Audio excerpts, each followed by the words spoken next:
Hi, this is Dennis Connor. I'm coming to you from the San Diego Yacht Club Board of Directors Lounge. I'm happy to be with you today and talk a little bit about the Star World Championships the San Diego Yacht Club is going to be hosting in September of 2024. It's going to be a great event, and I'm pleased to give you a few insights and thoughts on what's going on. Well, I was fortunate, very fortunate that my mom and dad were in the fishing business in the 1940s when I was born, and had a home 200 yards up Talbot Street from the entrance to the San Diego Yacht Club. So I grew up here, crawling distance from the front entrance to the club. And when Paul Hartley started taking me sailing on Wednesday afternoons, I got to know the club even better. And growing up, of course, we had some wonderful, wonderful sailors here that were my heroes. Malin Burnham was the Star Class World Champion, and crew, along with, of course, Lowell North. And everybody knew Lowell North was the best sailor in our generation, perhaps in the 20th century ever to live. And so I grew up thinking that Lowell was a god. Lowell was a god. I was crewing for Carl Eichenlaub in the Lightnings, who was very, very good builder of the Star boats, but he was really a Lightning guy. So I grew up crewing with Carl Eichenlaub, but my first love, the boat of all times, was the Starboat. So when Alan Raffi, who I worked for after serving in the Army during the war, had a Lightning, and Lightnings got a little boring, so he decided to invest in the Star class. You know, follow in the footsteps of Malin and Lowell and Pete Bennett, who was a wonderful star sailor from Chicago, and buy a Starboat. But we knew that we were so far behind all the other good sailors that we needed to have a special boat. So Alan invested in a Lippincott fiberglass Starboat. It was the first, one of the very first fiberglass starboats ever built in 1967. So we got the Starboat here, and lo and behold, it proved to be just the boat we were hoping for. It was quite quick. It was very fast. And we could keep up with Lowell North and Malin right from the get-go, from the very beginning.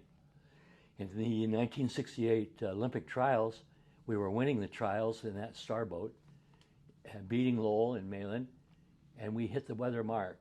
In those days, if you hit the mark, you were disqualified from the race. Now you could just go around and do a 360. It's a different rule. But in those days, we were disqualified. And so our Olympic hopeful were dashed with the Olympics being held in Acapulco, Mexico. But Lowell knew that our boat was fast, because if us hackers, could keep up with him, it had to be the boat. So Lowell took the boat to Acapulco with him to sail in the '68 Olympics and won the gold medal with our boat. So that was how my beginnings came to happen in the Starboat.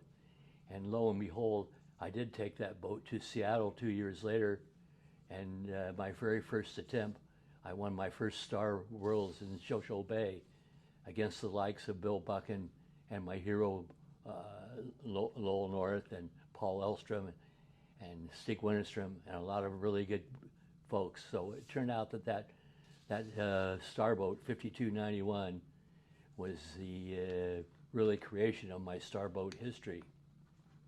Of course, winning an Olympic medal and standing on the stand and playing the Star Spangled Banner is a experience that I will never forget.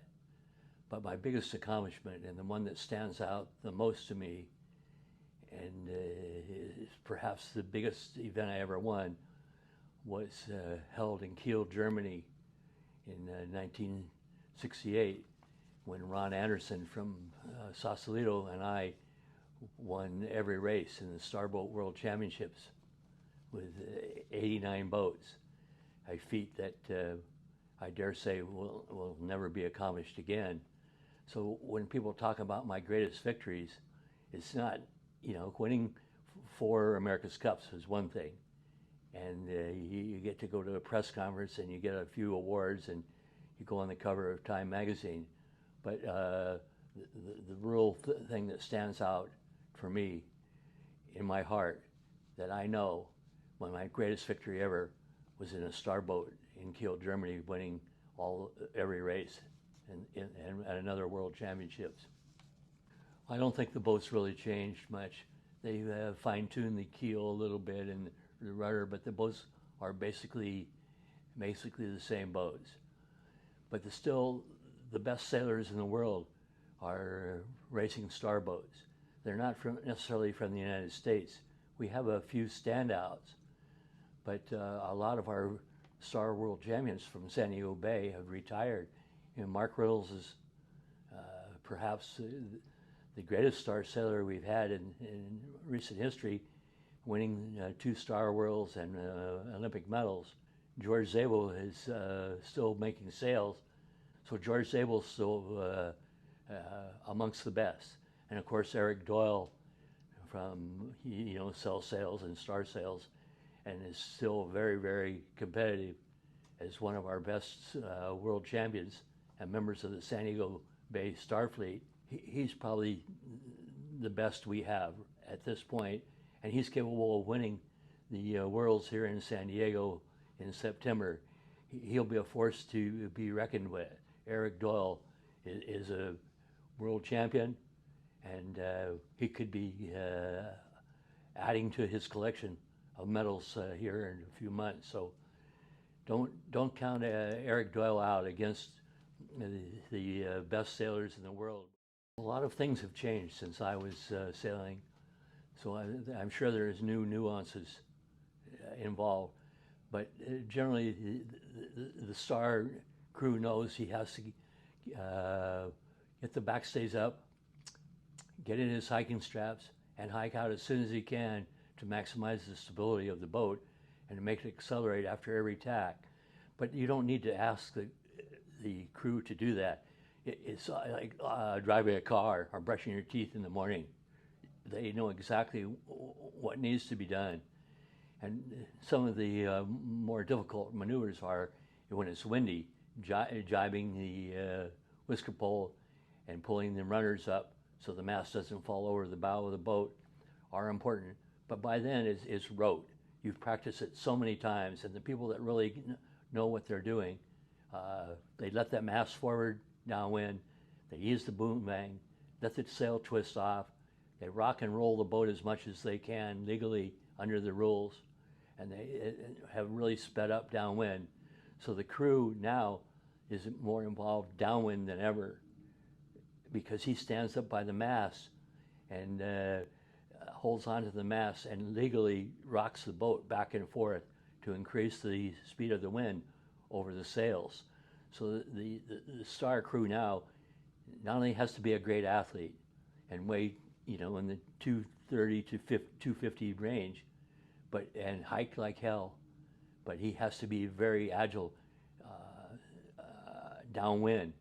And when the boat jibes, he has to jibe the whisker pole and get it out there so it flies to maximize the performance down the waves.